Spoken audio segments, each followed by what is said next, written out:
Welcome back to Indyfest 2021, day 2. Later on today, just a little bit of more than an hour away, Mark Mellman, the national pollster, will be here to reveal the results of a poll taken of Nevada. Big news in the U.S. Senate and governor's race, and much more. Stick around for that. But right now, we're going to have another panel. I want to remind everyone the chat is open. If you have any questions, I've been really looking forward to this panel about the future of online gaming. We have two great guests. I can't think of anyone better. The two Bills.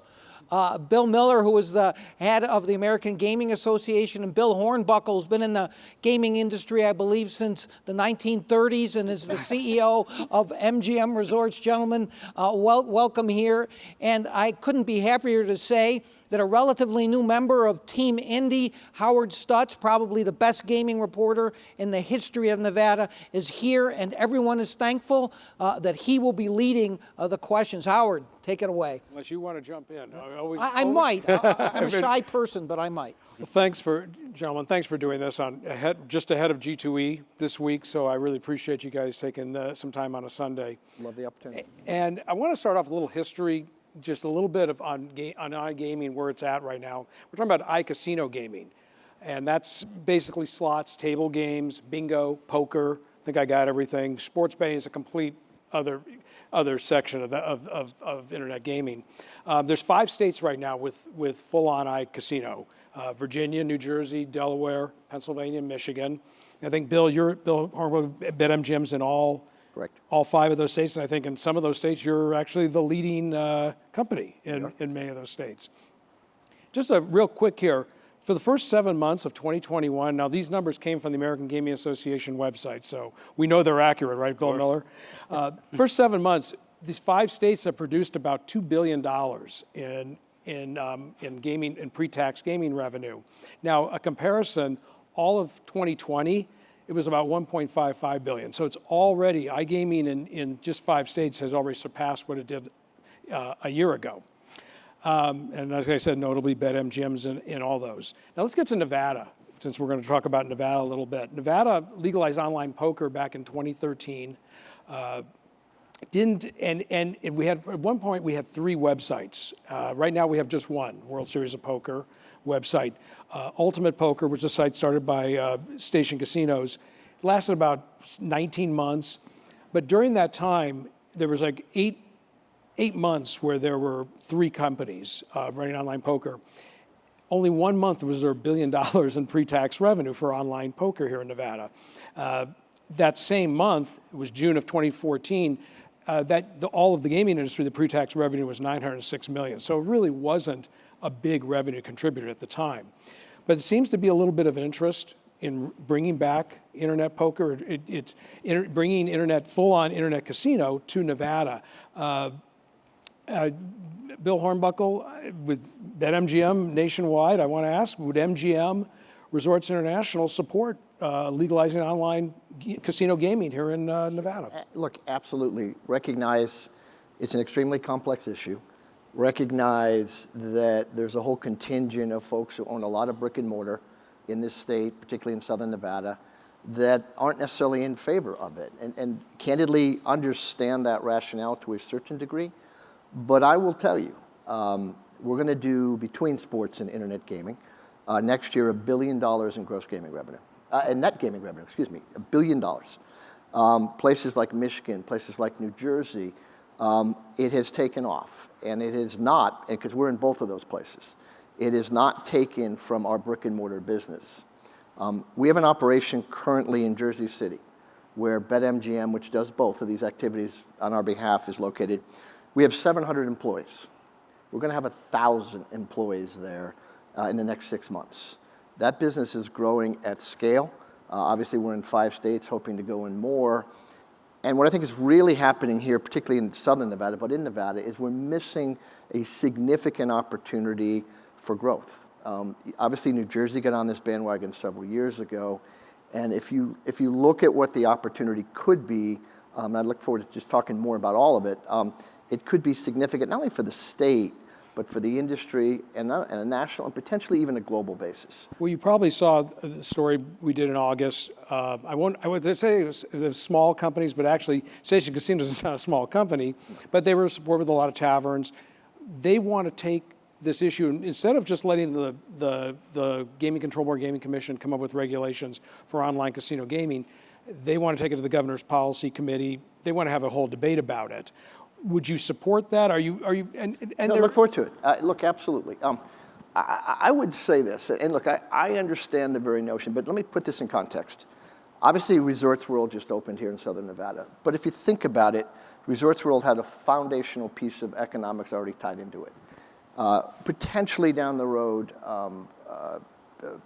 what's the other one that's been closed? Fontainebleau? Fontainebleau will potentially open, again with a significant infrastructure piece already tied to it. I will suggest to you that in today's economic environment, because we understand this very well, the opportunity to build a new casino, a new brick and mortar casino at any scale, the economics are upside down. We just have too much saturation. And so if we think about this industry, we think about companies like MGM Resorts, where are we going to go and where are we going to grow? We're doing it in New Jersey today. We have, with a partner in Michigan, we're doing telecast gaming, iGaming. It should be here. This has been the capital of the gaming universe for decades, and we are losing it. We're not going to see a new brick and mortar casino here for a long, long time. And there's ways to do it and still protect what I think everyone's so concerned with, which is the local casinos and folks taking business. We are not interested in my mother sitting on her couch in Henderson gaming. That's not what we're after. We're after a global business, and we are going to miss this opportunity if we don't quickly get on board. Bill Miller, there's 5 states. Michigan legalized it, I guess, in January or February this year. It doesn't seem a lot of states are pushing it right now. Why? Did sports betting obviously went crazy for the last 3 years since PASPA was overturned, and 27 states now with sports betting, and another 5 waiting in the wings. Did sports betting just suck all the air out of the room, or I'm curious where we're at with this. Well, I think first and importantly, we've gone through this crazy time, right? So not just the pandemic, which I'll talk about in just a minute as it relates to iGaming and sports betting, but when the Supreme Court invalidated PASPA in May of 2018, you had this incredible momentum because everybody knows people have been betting on sports as long as there have been sports to bet on. The reality was, other than in this state, they had to bet illegally. And so that demand really created a lot of opportunities.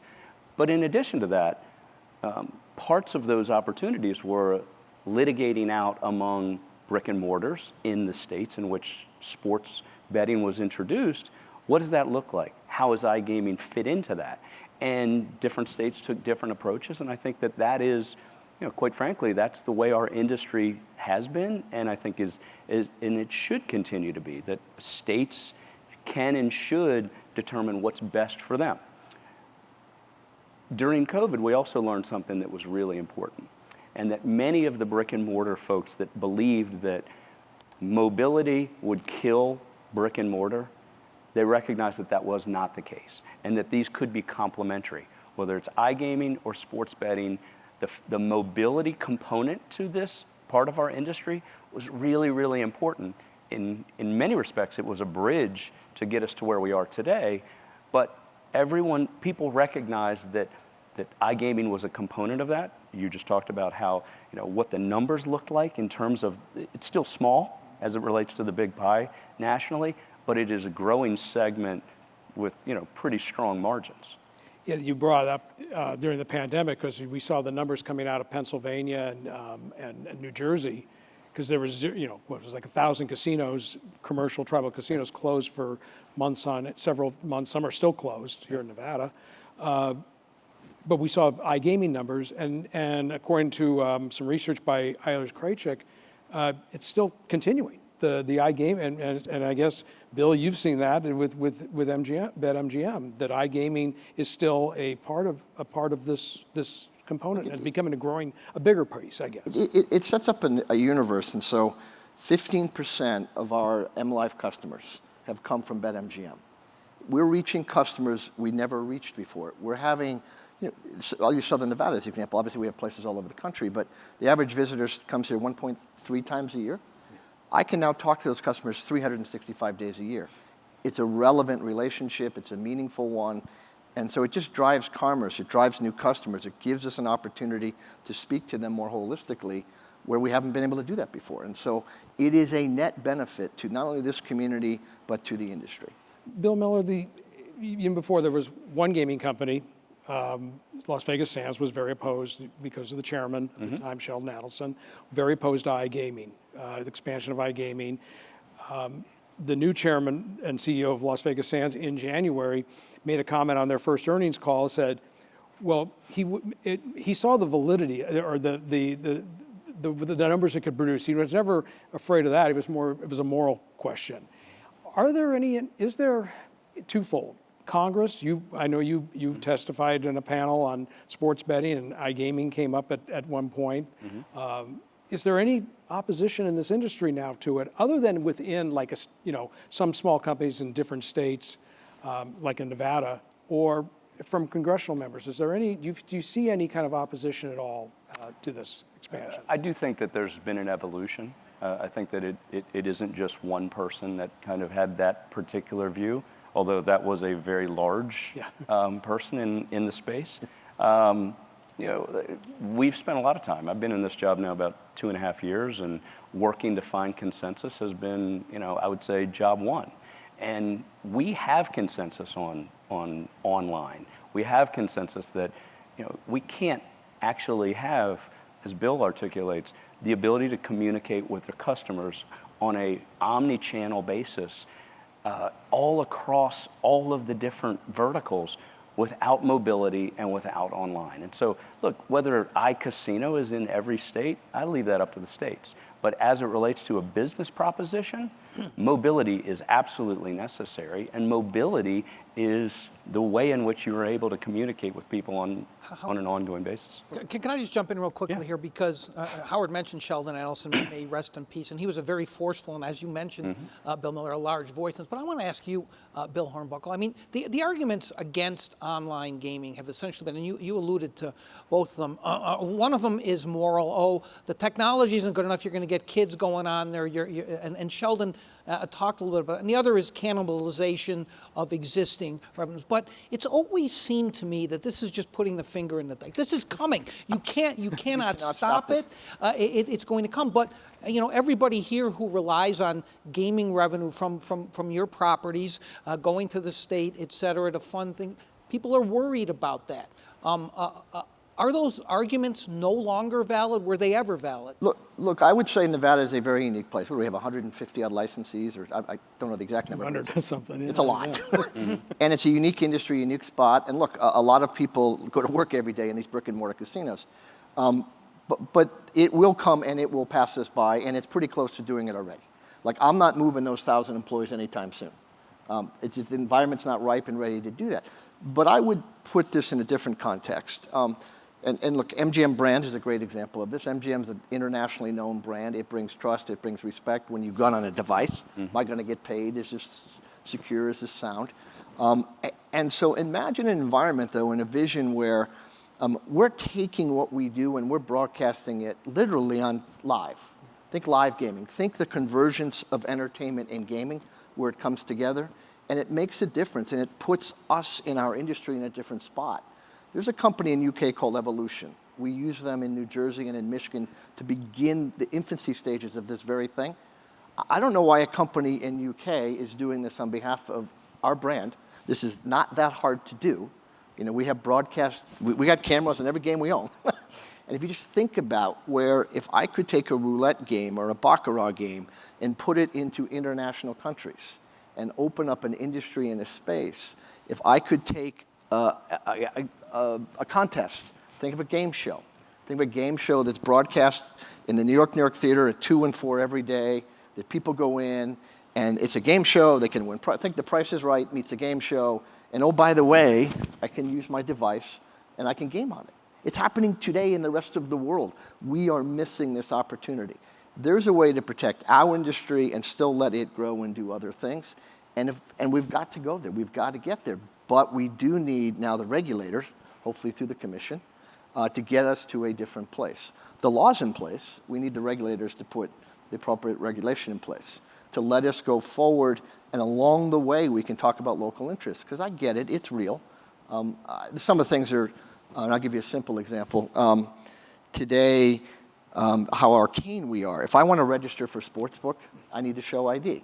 Now, we all know that there's a million ways to get IDs electronically validated and verified. Literally, I have to walk up to the counter at Mirage. I pull out my license. The guy says, "1 moment, sir." He goes back behind the door, and he takes a photocopy of both sides of my license, and now I have a piece of paper. Wow.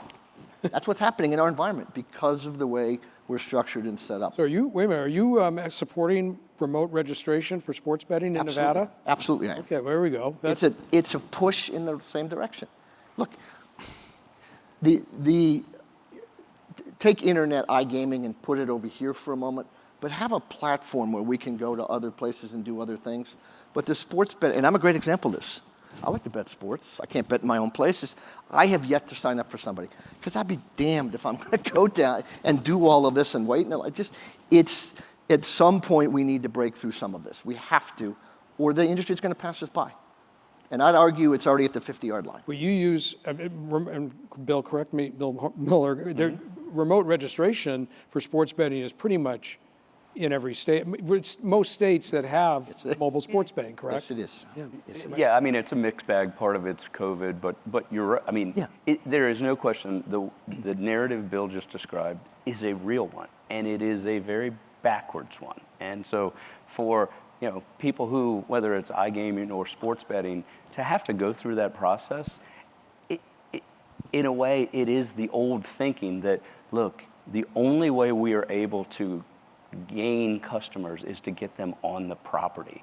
And the reality is, if you create a larger pie, which includes, people that are able to, look at, iGaming, sports, game shows, other different things off property, the brand brings them to property. And I think that you see that whether it's regional properties, tribal properties, or and the tribal property a little bit different and some unique geofencing dynamics around that.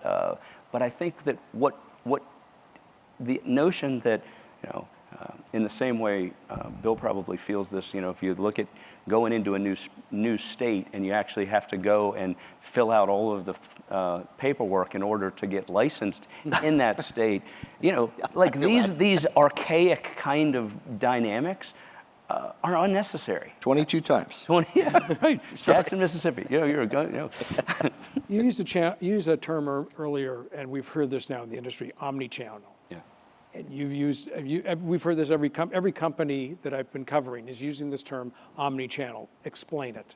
For the simplest way to explain this new omni-channel approach. It's developing, in particular in the case of digital, a 365-day-a-year relationship where I get to know you, you get to know us, you have a brick and mortar relationship, you have the ability. What is one thing that's unique about us, and I guess you could argue Caesars at the other extent to be sure, is that we have the ability to wrap a digital experience into a brick and mortar one, where we can say to a customer, based on your activity case over here, come enjoy a concert, come enjoy a weekend, come enjoy anything that you enjoy, whether it's in Maryland or here or wherever they live. And so it's the ability to develop a universal relationship with somebody both online and offline.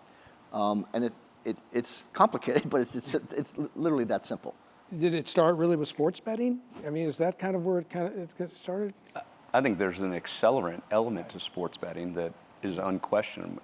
I think that, and Bill can answer this better than me, but I think that the old view of sports betting was it's an amenity, it's a low margin business, it's not that important. But in this dynamic, in the omni dynamic where you are communicating, like the sports calendar allows you to have, hundreds of interactions with sports fans depending upon their interests. And so that already creates an ability for you to tie your physical presence to sports and events and things like that, that I do think that sports has allowed us to accelerate this. And quite frankly, the movement towards digital payments and mobility has also accelerated it as well. So put on your prediction, your political hat, I guess. Do you think more states will add this in the next year? Do you know some states that are looking at this? Because if that happens,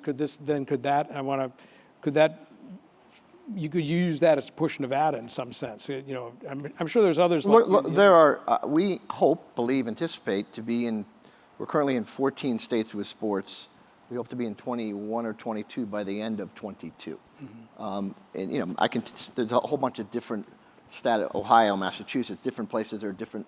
But my question is really, how does that, being in all these states, how does that try to, I don't know if the term force Nevada's hand, or to move this along here in Nevada where iCasino happens? It doesn't force their hand. It's just going to miss them by. And here's another reality and something that we face in Nevada and other states. But I mean, think about sports betting or think about jackpot pools. They're pools, right? So we manage liquidity. We manage it on a global basis. It's like how many people bet the Cowboys from the 14 states we're in, not how many people bet the Cowboys from Nevada. And so we're trying to manage this on a global basis. And some of the requirements and some of the regs today don't enable us to do that as effectively and as simply as we could and we should. And so we just all have to come to a relatively common platform. I think, John, to your earlier comment, the business is going there. And either this state's going to participate in the most productive way it can or it's not. And every state will have its nuance, this one of note because of so many brick and mortar licenses. But there are ways to progress that we're just not doing yet. The argument here was, for poker, didn't make it, you need liquidity, you need a number of players. Nevada did join this interstate compact with Delaware, and I think New Jersey's still in it. So there's just the 3 states. Do we need to start, Bill Miller, you would know this, do we need to start crossing state lines on this? Well, I think the point that Bill raised is at least as it relates to sports betting, laying off bets. You saw it in the early days with Rhode Island, right? Rhode Island passed sports betting. They were the only state in New England to pass sports betting. And 2 things happened. The Bruins went to the Stanley Cup Finals, and the Pats won the Super Bowl, and they covered. Yeah. And so do you think that Rhode Island did well or bad in the sports books? They did badly because everybody in New England, that could went to Rhode Island, and they bet the Pats and they bet the Bruins. And so that dynamic, the liquidity dynamic, the ability to lay off bets, it does require some degree of federal interaction. And look, in our business, federal interaction is to be done very carefully, very cautiously, because we don't believe, as an industry, federal preemption, federal taxation, federal regulation is preferable to the current dynamic. But what that leaves you with is state by states making determinations around what should we do? Should we do mobile? Should we do iGaming? What type of brick and mortar? Tennessee has sports betting. They don't have a single brick and mortar property. So many different states have kind of colored this in different ways. But if you're actually going to create business efficiencies of the sort that Bill's talking about, the ability to use the treasury functions of your company in multiple states, you do have to be able to kind of move that money around to manage risk. Yeah, Howard, I'm sorry to interrupt. Let me just jump in. First of all, Bill Miller, I have to say that federal interaction is only the second best euphemism of the day to the Secretary's use of procedural complexities to talk about what's going on in Washington. But you mentioned a word earlier that I've almost never heard when it comes to a discussion of online gaming, and Howard knows more about this than I do, certainly, but you used the word consensus. Consensus. Is there consensus among your members, would you say, now that Bill Hornbuckle's about to jump out of his chair. He's so frustrated that the state's not moving forward. And I get why. But have people, you used the word evolution as well. Have your members all come around, like 100%? Is it 93%? Tell us. Look, the AGA is a consensus organization. It was damn near a civil war at some point in this organization. And we've come past that. We've come past that for a number of different reasons. One important one is the evolution of a number of, not all of, the principally brick and mortar guys that have gotten into sports betting, understand the element of mobility and how important it is as a part of their holistic businesses. And that just didn't exist before. So everyone's for it. Yeah, some for it Defining it is kind of the important thing. I think mobility, yes. Mobile sports betting, yes. iCasino, iGaming, not all, some.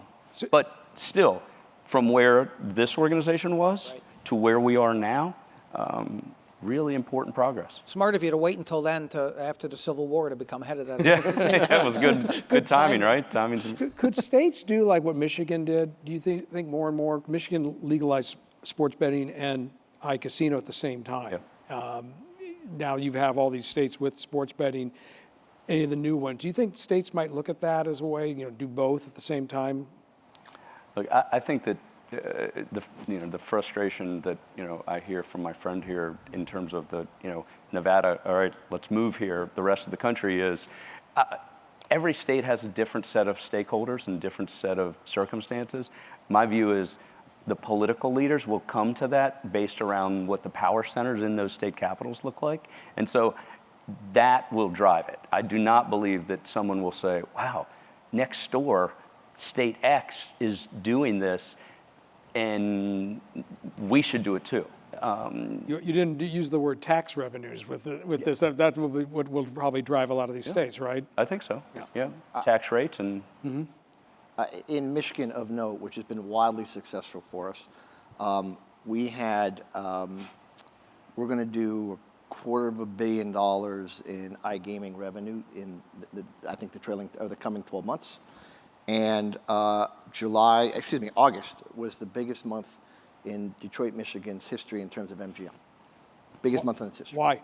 Pent-up demand, a lot of activity case. We were able to open all of our amenities for the first time because Michigan was troubled, obviously, by COVID and stuck to some principles a lot longer than others. All that being said, we had a fully open facility. We had some pent-up demand. We had iGaming, in terms of, to go back to this omni-channel thing, and it just all worked. New Jersey's proving to be the same. Despite Philadelphia and all the additional casinos, the iGaming business in New Jersey is a substantive business for all the operatives and the state, and New Jersey continues to grow. Now, it's not, it's continuing to grow. It's not where it once was, but it's not because of iGaming. That's because of Pennsylvania and other things that have impacted that marketplace. And so, look, unique places, unique markets, but the idea that it would take your business and take from brick and mortar to date has not been the case. Yes, there's another phenomena we've seen, social gaming. The free play, it's some of it is casino based. There's social slots and where you're winning prizes, or in a case of MGM, you have your My Vegas platform that you award basically dinners or shows or something to the rewards. Obviously, you're involved. Play Studios, you're on the board of Play Studios here in Vegas with One Public. Is this a way of maybe soft selling? So let me go back to the omni-channel question. Right. And now we've been doing that for 7 or 8 years. Pre-COVID, 2019, there were days we could turn on that channel, and I mean promote it and push it. We were getting 1,000 rooms a night off of it. 1,000 room nights a night off of that channel. So if you think, those are visitors. Hey, enjoy this activity, get a show, get something that motivates you to come because you're part of this activity, and come to Las Vegas and enjoy yourself. And so, that's why I'm so, I guess aggressive is the word. This works. It can work. It should work. It needs to work for this state. I've seen it work. We've been doing this for a while, particularly when it relates to social gaming. Obviously, we now have an iGaming opportunity in front of all of us in the context of the industry. And I just, I've been here, to John's point, 44 years in the state of Nevada. We were leading the way. The legislation that was passed in, I think it was 2012, was a step to take us to be the leader in this space, and then it got entangled in a bunch of things. And so it's not too late, but we need to giddy up. Anything is social gaming interesting into? Oh, I think it's of interest in the same way that Bill described it. It is part of that communication between the brands and the customers, and so what that looks like. I think that people have taken different roads towards it, but at the end of the day, what all of the brands want is a stronger and stickier relationship with their customers. Sports betting, as both of you know, there's a lot of companies involved.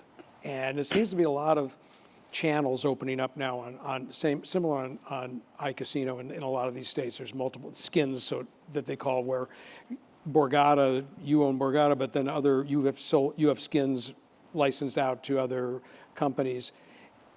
With sports betting, we're going to start seeing a consolidation. It just seems to be at some point. Some of the, there's multiple operators. We've already seen one where DraftKings is acquiring Golden Nugget. Is this going to be the same as with iCasino as it moves along, do you think? Look, sports betting, to your point, I think there'll be, of substance, 6 or 7 meaningful players. Look, we're going to have invested in our company close to $500 million before we hopefully see a profit. Right. It's aggressive. The campaigns, you've all turned on the TV today, watch football. You'll see what's out there. Right. Those aren't free. iGaming is a little different. The economics are better. The margin obviously is a little bit better ultimately, although it's still progressive and aggressive.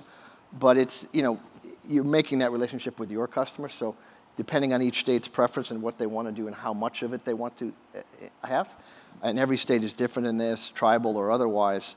But I think there'll be a whole lot more players in that space to the extent a state allows it to happen. Sports betting, I think, is simply going to be, because it'll be a national platform. It's going to be in 200 million homes, if you will, by middle of next year. So basically over half of America can bet sports in some way, shape, or form or another. And so that takes a national campaign, national programs to motivate. And so it's not for the faint of heart. You can't dabble in that space. Yeah. You can dabble potentially in iGaming depending on the state and the rule. So I won't need, nowadays if I'm bet on BetMGM, if I'm in Nevada, I have an app, but if I go over to New Jersey, I get another app. If I go to Michigan, I get another app. Will that change is that something that I imagine, the AGA is concerned about, with multiple companies in multiple states with sports betting, but you can't, how that can change. It's what I said earlier, at some point, there is some federal, we've got to figure out some federal interaction. And it's going to involve things like the Wire Act, and it's going to involve a number of different pieces that are going to need to be addressed in order to kind of move forward with multiple states, same brand. Let me ask both of you then about the Wire Act. The last administration, it threw out the 2011 interpretation, going back to throwing that one out. That's since been event has been taken up by a circuit court in New Hampshire, and it doesn't look like this Justice Department is going to fight it. Should the Wire Act just be abolished by now at this point? Would the gaming industry just want to see it out completely, and that would just change some things? Finally? Go ahead, Bill. I was waiting to see that. Again, I go back to, think about why did the Wire Act come into play, right? It was because illegal bettors were betting, and then they were illegally using the telephone wires to cross state lines. And state governments weren't prosecuting in a way that the federal government believed should happen. So the feds created a statute in order to catch them and put them in jail. Now, that's not what we have now. We have a legal system that is growing. I've spent most of my life either in government or advising government. I've never seen anything grow as fast as sports betting. And so it is very clear to me that the Wire Act, as written from 1961 or interpreted in 2011 or on my first day on the job at the AGA, is outdated. And so it needs to be fixed. And whether it needs to be fixed through the judiciary or fixed through congressional action, those are the things that we would work out with and through the family of companies that make up the AGA. And states can do compacts back and forth. So, but it is frustrating to a customer, customer experience at the end of the day is, so I left $800 on my device, I go back to Tennessee or Colorado, pick your favorite state where I live, and I only can come back to Nevada to use it. There's motive in some of that, and some of it's just frustrating. So they don't, by the way, they take it and they pull it off. You talk about a national scope. What would California, Texas, and Florida mean if it were to legalize, if those states were to finally legalize sports betting? And California's talked about online poker for years.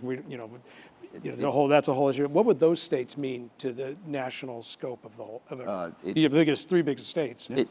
Yes. I mean, it's that simple. It would be huge to the industry. It would be huge to the business. Every state, obviously, California is tribal. Texas is maybe not on my turf. Florida's tribal. So they'll all unfold in their own way. But I do believe they'll all unfold in a way. It may take some time, but it's just, I think as one of our biggest advocates to ultimately move the Raiders here and really talk about the convergence of now, in this case, athletic entertainment and sports was Jerry Jones.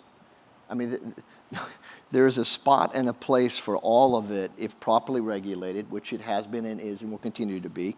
If properly monitored, and there's massive tools with these devices to monitor people's play and keep it responsible. And it's fun, and it's just a great way to enjoy a game. And so over time, and each state will take a different approach given the realities of that state. Us is this 150 licensees. California is obviously heavily tribal. But I think we're going to wake up 3 or 4 or 5 years and be in yet a much different place. And the question is Nevada positioned itself for that or not? And if it hasn't, it's just going to pass it by. And that would be frustrating. We're all here. We're Nevadans. We grow this company. We have a lot at stake. And I just don't see our brick and mortar business growing of any kind of substantive nature in the next decade. This is the chance to do it. And that's through the internet, through internet gaming. Internet gaming, digital, all of this convergence of this idea.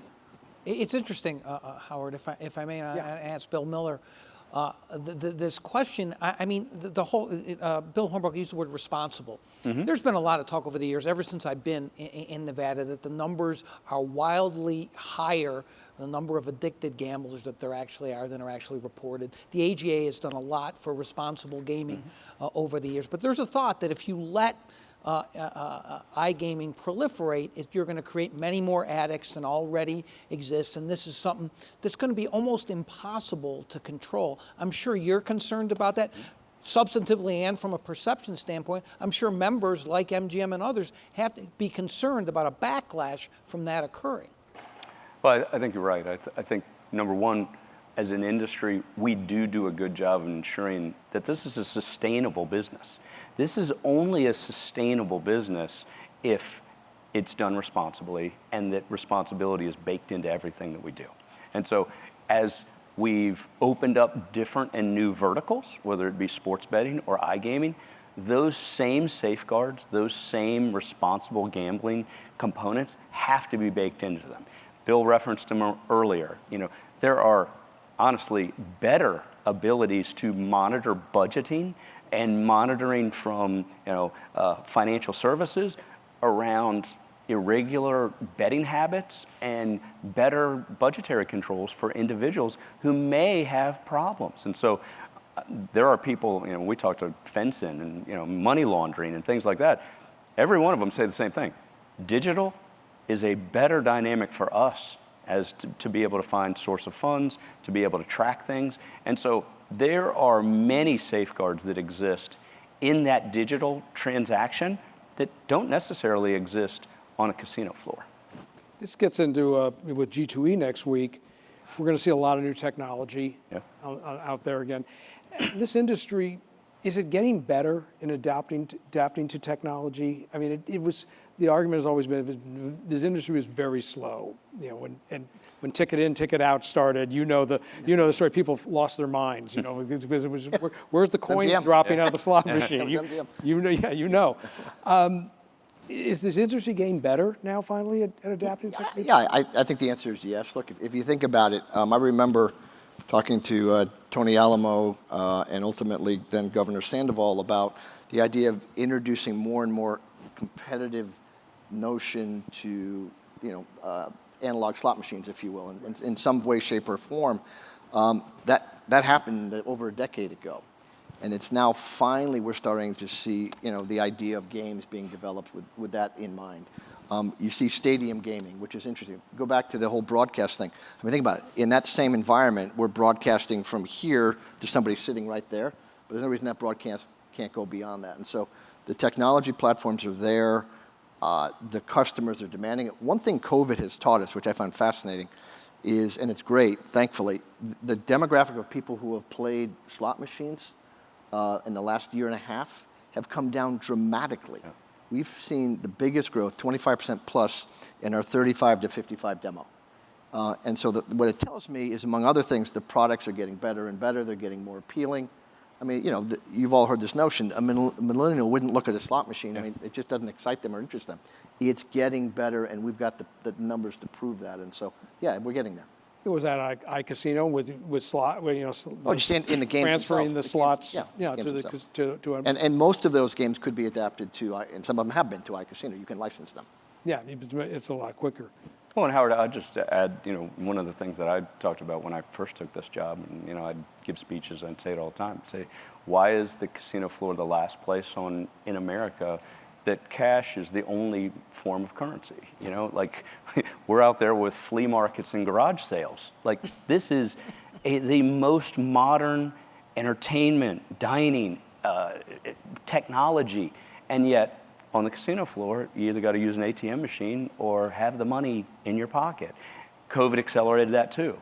And we've had, you know, I think massive change in that space where, you know, the whole notion of, you know, as an operator, you kind of go, all right, so on the one hand, people are used to transacting in cash, but therefore I've got to build a casino that looks like a fortress because I got to protect this cash. I got to pay money, it costs money to count it, move it, store it, and people steal it. And digital transactions, you can redesign everything about the floor. You can open up additional real estate on the floor.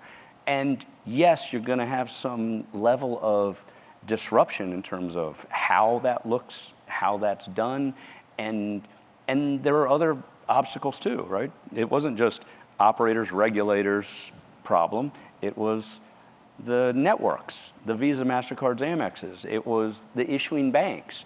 And we have made a tremendous amount of progress in the last year, getting everybody from Chase to MasterCard to, you know, regulators to understand that digital transactions can be just as safe as anything done in cash. And then when you add in the pieces from FBI, FinCEN, to terms of what our commitment around AML and knowing your customers, that is a really good recipe for modernization in a quick time frame that may not have always been the fact in the industry. Howard, we only have a few minutes left, gentlemen, and I did want to get the one question in from one of our viewers, and it goes to another big change that's going on in the gaming industry. Her question is, gaming companies are selling off land and physical properties to REITs, then leasing back the properties to run the casino and hotel operations. Are the proceeds from these sales used to fund iGaming, and will this monetization trend continue?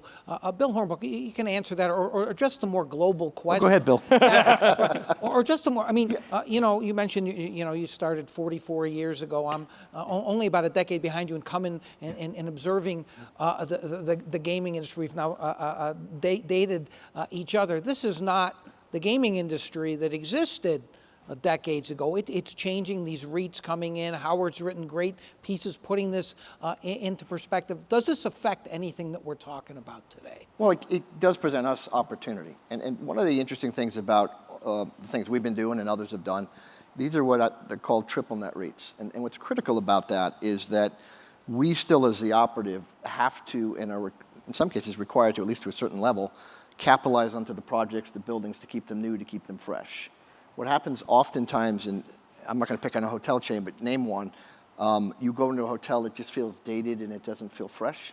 It's because the owner is controlling that capital. In this case, if we want to do something of substance, we get to do it. So we have the ability to keep the product fresh, to keep it going, which was a major concern when this whole idea struck. We have the ability, in our case, once we sell the MGP transaction to Vici, post-Cosmopolitan, we're going to be sitting on a $9.5 billion worth of cash. And so the question is, how do we expand our business? Where do we go? What do we do? And yes, the notion of putting a lot of that resource into digital, both here or frankly on a global basis, is important to us and something we're going to focus on. We're great examples. We want to diversify our business.